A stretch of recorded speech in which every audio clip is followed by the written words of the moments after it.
I'd like to elaborate on the concept of sacrifice, and I'm going to talk about Kundalini in relationship to this concept. And I'm going to try to tie together a few threads, things that I've been talking about or sharing recently, but also for years. And it's on the topic of transformation, healing, realizing our true essence, our true self. And some of what I'm drawing from comes from my study of psychotherapy. Some of the work of Sigmund Freud, Carl Jung, more modern version of that would be Robert Moore. And these are people who've done and contributed tremendous amounts of research and science to the nature of the human psyche.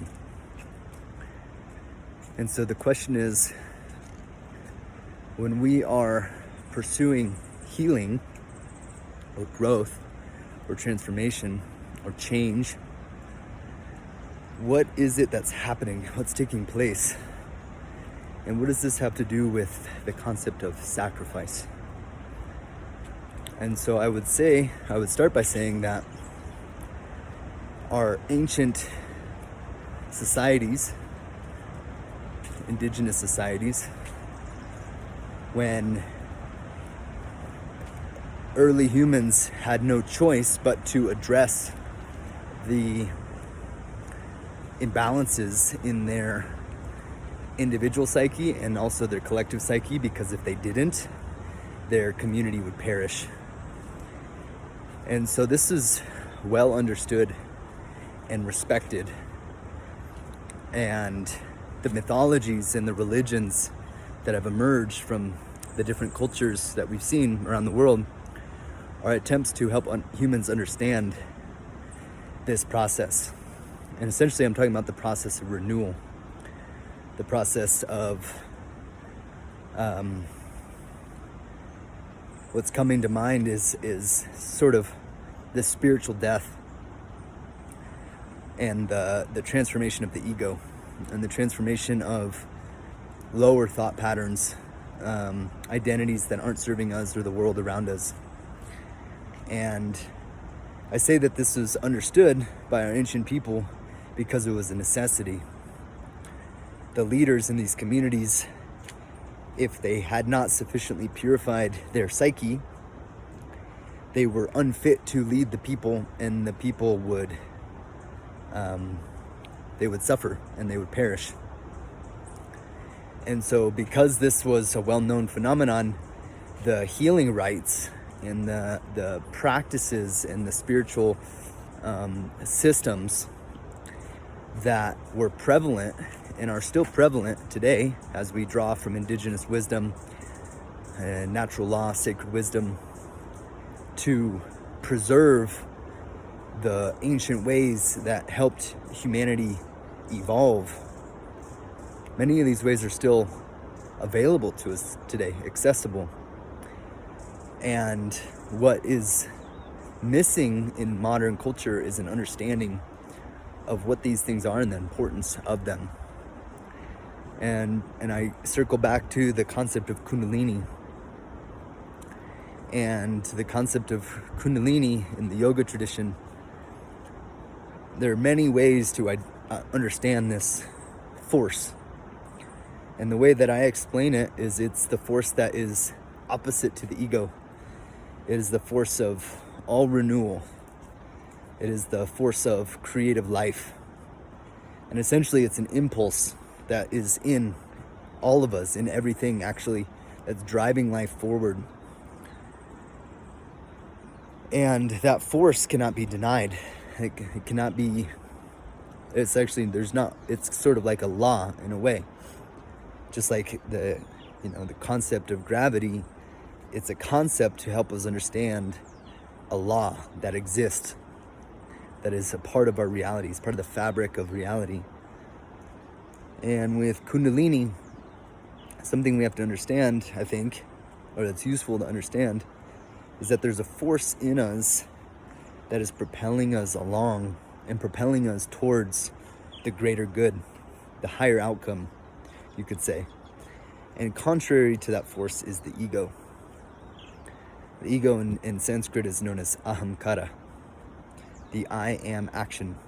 It is the mechanism that traps and contains this energy and is ultimately using the creative impulses of life, the divine force that's moving through us for selfish gain. And to align with Kundalini, which is the goal of the yogi, is to essentially turn the ego over in service to this greater force, this impulse. And when this is done, we allow the force of nature to work through us for the common benefit, because this force only wants to serve the whole. Sacrifice, which has been known in many ancient cultures as an important part and an ingredient to the renewal, is not so much a idea of sacrificing things, objects, or in some cultures, humans, animals, but rather it's an understanding that in order to align with the force of nature, there's a process of reciprocity, of offering, making offerings, and to make offerings of ourselves that are meaningful in order to receive back the greatest benefit of all. And this helps us to basically get over ourselves, get over our selfishness, and receive so much more than just the individual can receive or have.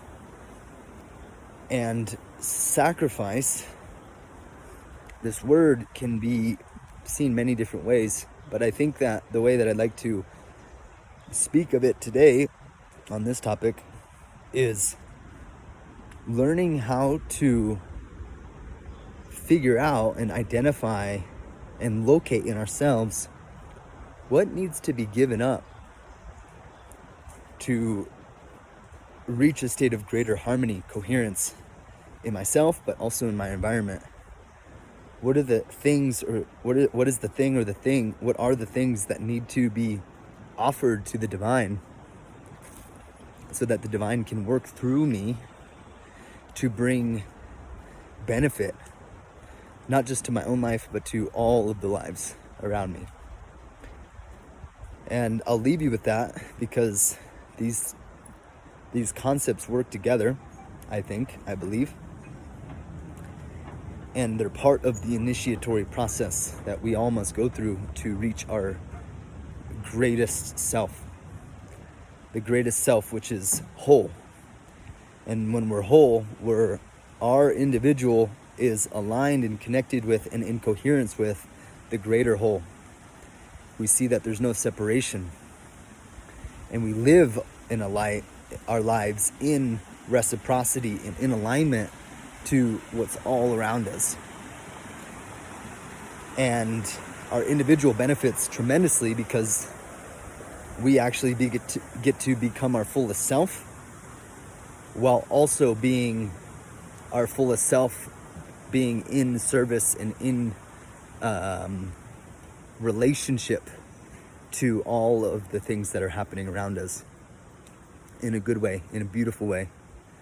And I believe that this is what all spiritual traditions are pointing to in some way, shape, or form. And I believe that this is a natural law that exists, is embedded in all of us. And I believe that we can observe this, and we can study this and study these principles. And in our understanding and clarity and comprehension of this, can begin to make amends with that impulse, because it's not going to go away. The Kundalini, the impulse, the evolutionary impulse, isn't going to go away. In fact, if we don't seek to align with it, it can destroy us. It's the force that wants to move through us and wants to It wants to live. It's bigger than us. And if we try to turn away from it, it starts to control our life, because it sort of is the reason we're all here in a way. And it's what's keeping life going.